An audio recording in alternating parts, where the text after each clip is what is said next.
Aries, this is your tarot reading for June.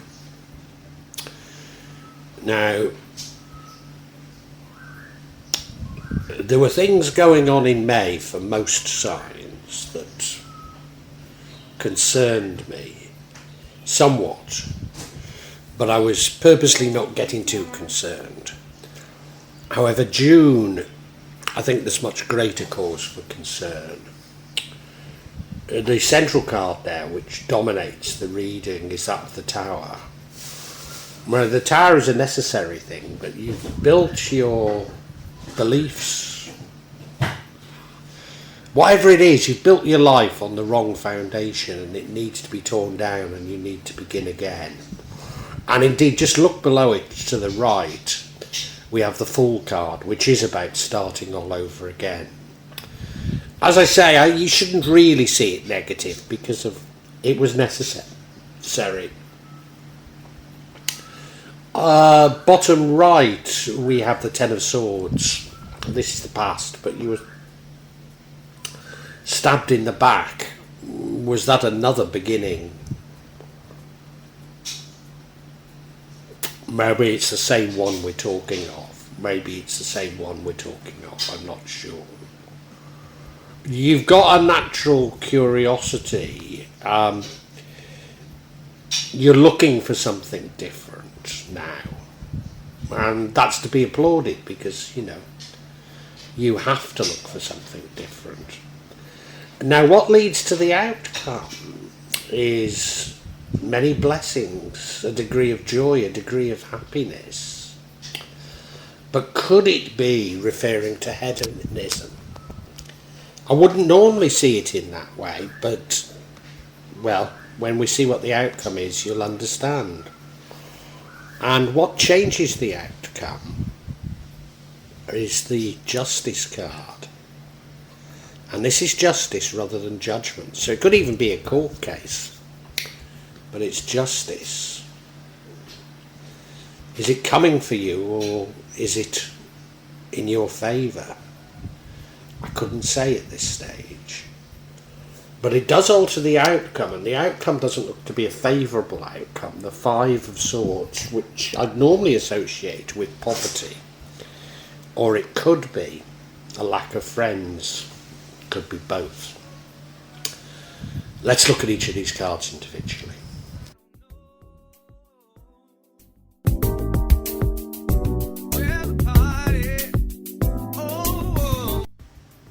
Now, all signs, it's not simply you Aries. We're going through times of unprecedented change.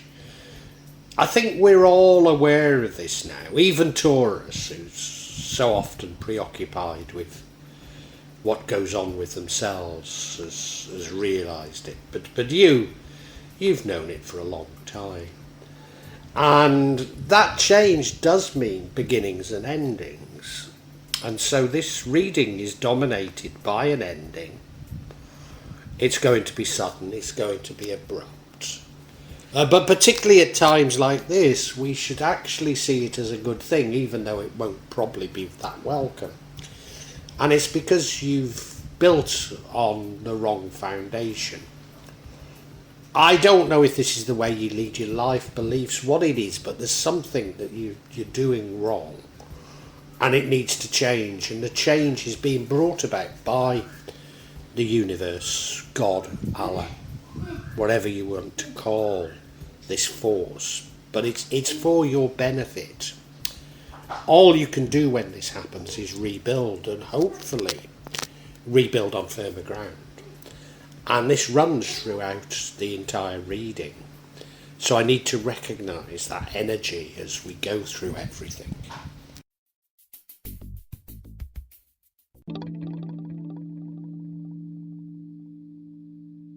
Now, in the recent past, we have the Ten of Swords, which is a sudden and abrupt ending, an unwelcome ending, a betrayal. Is this the same one?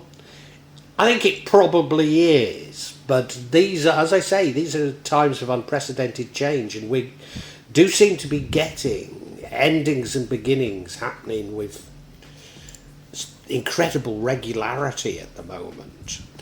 And it's because the true nature of where we're heading is being revealed slowly to us because we cannot comprehend its nature because it's so very different from the past paradigm. This was one of betrayal, and there's been a lot of betrayal around recently, an awful lot of betrayal, and most of us are just beginning to get our heads around it, understanding what has been going on in the world and how it's been affecting them. And it would appear that you're not immune from that, Aries.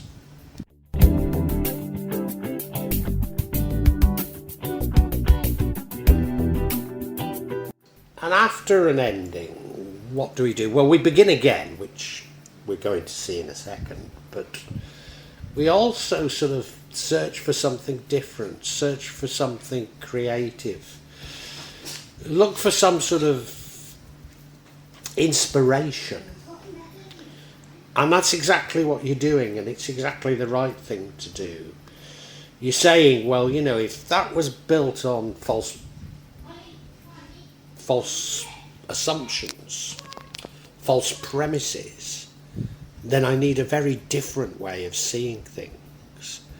And you're right now going out and looking for it, and that's exactly the right thing to be doing. Exactly the right thing to be doing. Yeah. Whether or not you find them in this month, Aries, I think is a little bit unclear. But you will eventually, which is why even last month I was not getting fazed by these sorts of energies, and I think it's saying don't be again, even though they're very dramatic.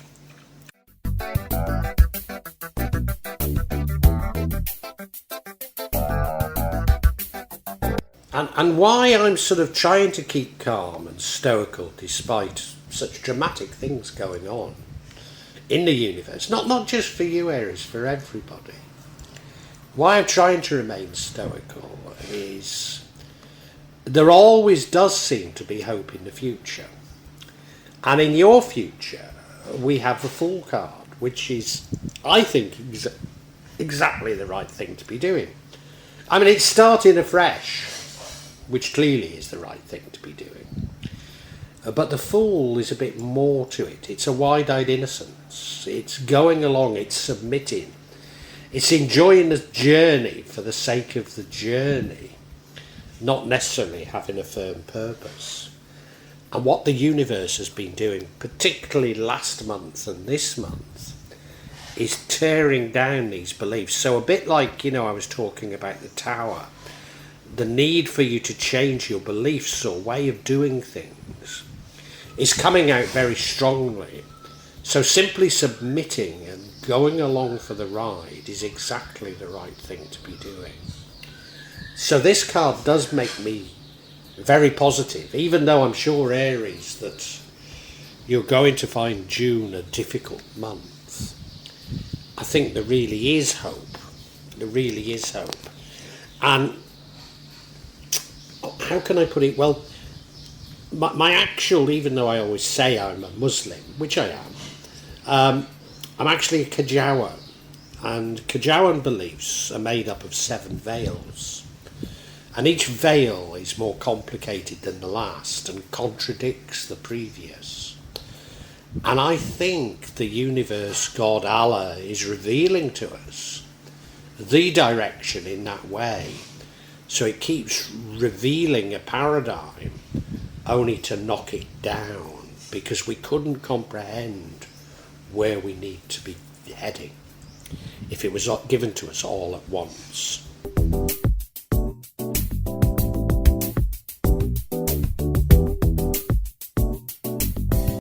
And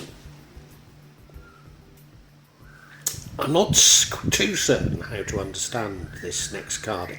It leads to the outcome, and the outcome I don't see as a great outcome. But this is a lovely card. This is a wonderful card. It's a card of multiple blessings. It's a card of joy. So why would multiple blessings and joy lead to an outcome that isn't necessarily good? Well, I better tell you what the outcome is now. The outcome's poverty or maybe no friends. So is this a warning against hedonism?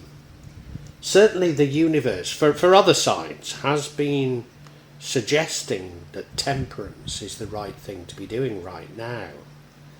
So is that how I should interpret it? I'm not entirely sure.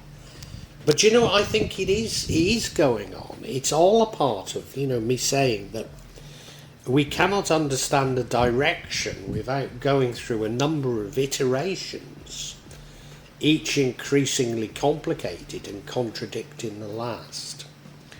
So I think this is one of these seemingly contradictory sort of bits of information for us.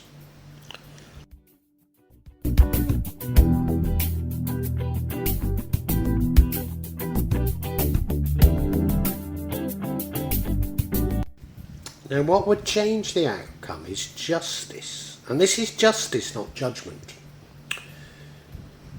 Very clear that judgment is coming, but this is justice. Now, what's the difference? Well, I suppose judgment is karmic. Justice is more created by man, so it can even be court cases. Now, of course, you were stabbed in the back. Is this justice coming in your favour against those who stabbed you in the back? Because it does change everything, this justice card. It means that you don't go through that poverty. I wonder, going back to that last card, if it really is about hedonism. You drown in your sorrows of what has happened to you in hedonism. Whereas if you were to receive justice, then you wouldn't feel that way about it. It's entirely possible.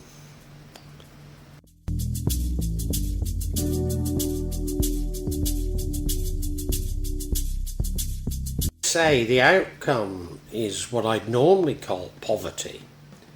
Could mean no friends, it could mean both.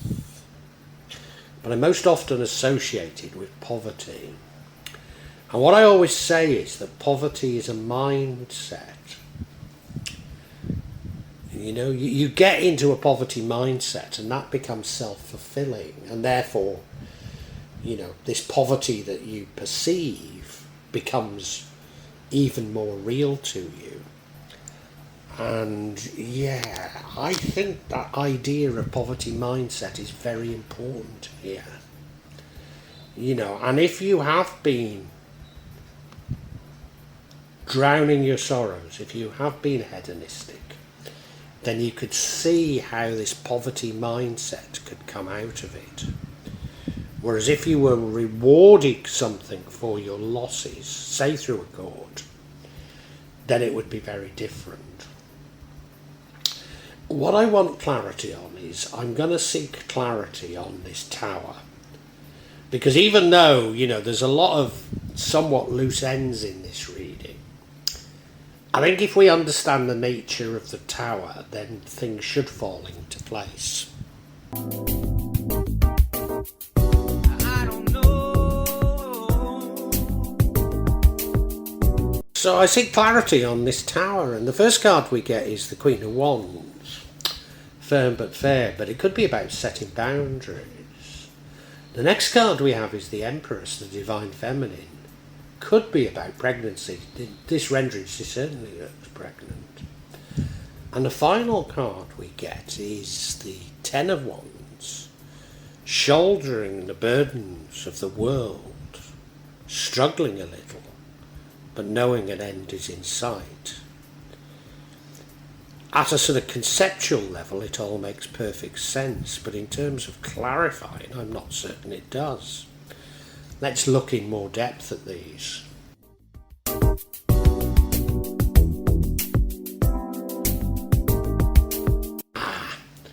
Yes, it makes more sense. I interpreted the Queen of Wands slightly incorrectly. I was talking more of the Queen of Swords. They're often quite alike, so, it's an easy mistake to make, particularly as I use different decks and I sort of Managed to confuse myself slightly, yeah.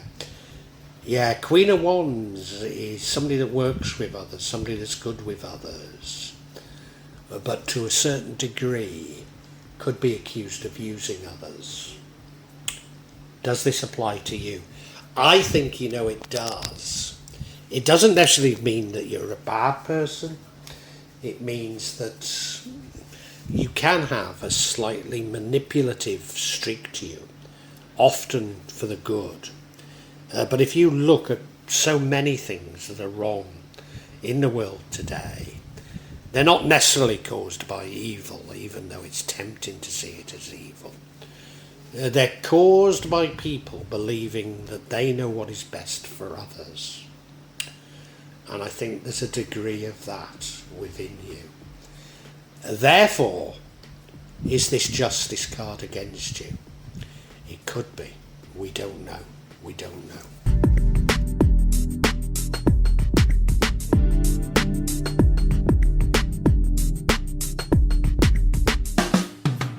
We have the Empress card, the Divine Feminine.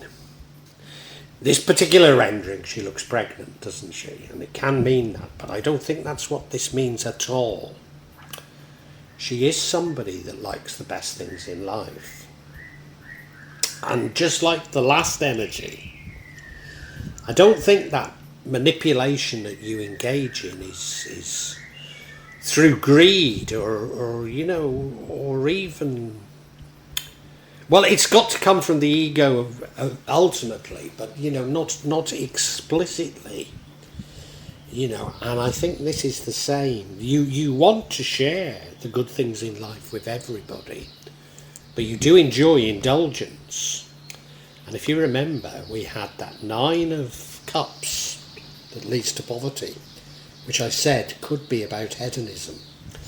I think this is a warning to you that times are changing. Times are changing. And your way of being, which has been to spend all that you have, to enjoy the good life, and to somewhat use people, although I think you're very generous, but somewhat manipulative. These are the things that need to change. And it's only through changing these that you'll begin to get some inkling of what the future will bring. You remember I've talked about the veils within Kajawan, and I think this is a part of it. It's only when you begin to change yourself that you'll begin to appreciate how the world is changing.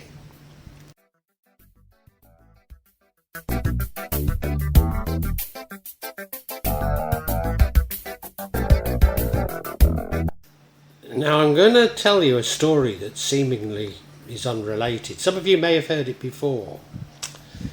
But during the health crisis, I was under immense pressure from the UK to get back to see my dying mother.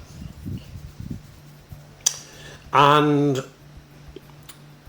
I've realised the pressure came from the fact that I had power of medical attorney. I also had power of financial attorney, but power of medical attorney over her.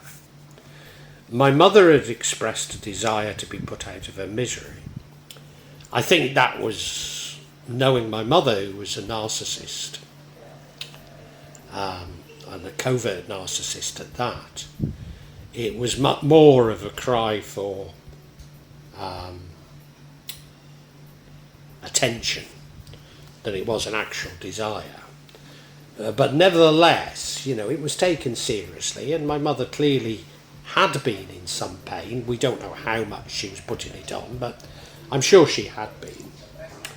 And so it was decided that when my mother got past a certain point, that the right thing to do was to put her out of her misery.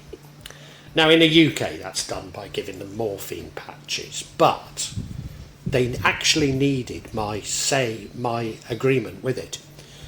And so I was under this huge pressure during the health crisis to get from the other side of the world to the UK, just so that I could give this permission, so that nobody in the health service had actually committed anything that could later be taken to court. And, it cost me a fortune and massive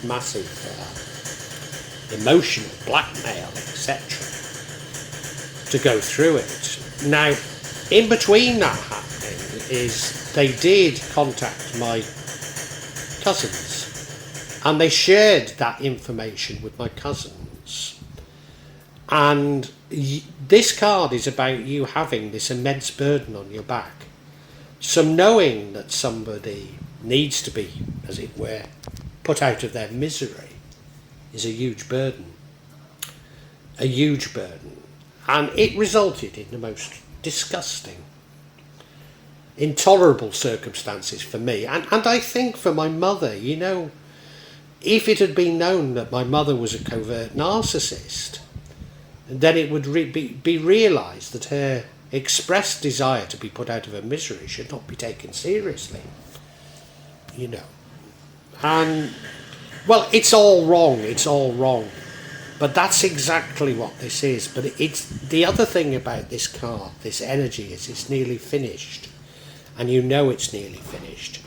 So it's all of this is about exploring your own shadow. And I don't want it to seem like your shadow is so dark that it needs banishing. But you'll only begin to embrace what the universe wants of you once you've fully understood it.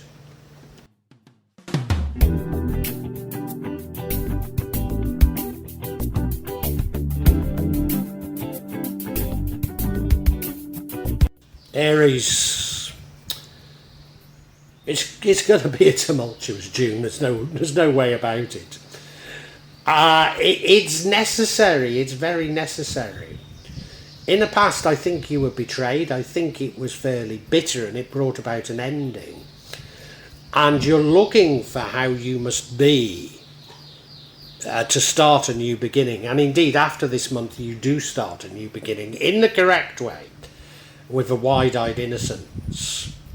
But there's some things that need removing from you in order for you to be able to fully submit and begin your new journey with this wide-eyed innocence. And, if you don't do so, there will be more and more endings for you. To a certain degree, I think you do enjoy luxury. You do enjoy the high life. I don't think you enjoy it just for yourself. You're quite happy to share with others. But that indulgence is likely to lead to a feeling of poverty. And maybe that's how you are. You go from feeling high to feeling low,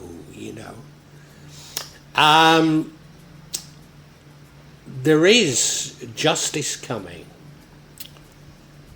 And justice would circumvent this poverty. I was going to say, is it justice coming against you? I don't think it is. I think it's justice coming for the betrayal that led to this ending. So that would be a good thing. The other thing about you that you need to change is that you are somewhat manipulative.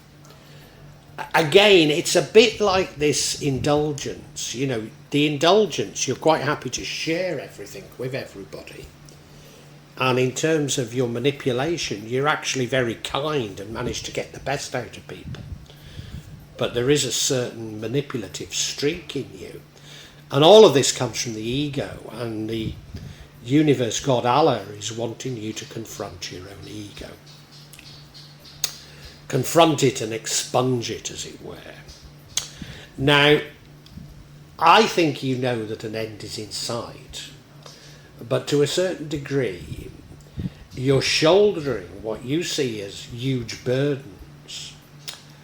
But actually, these burdens could also be a part of your ego.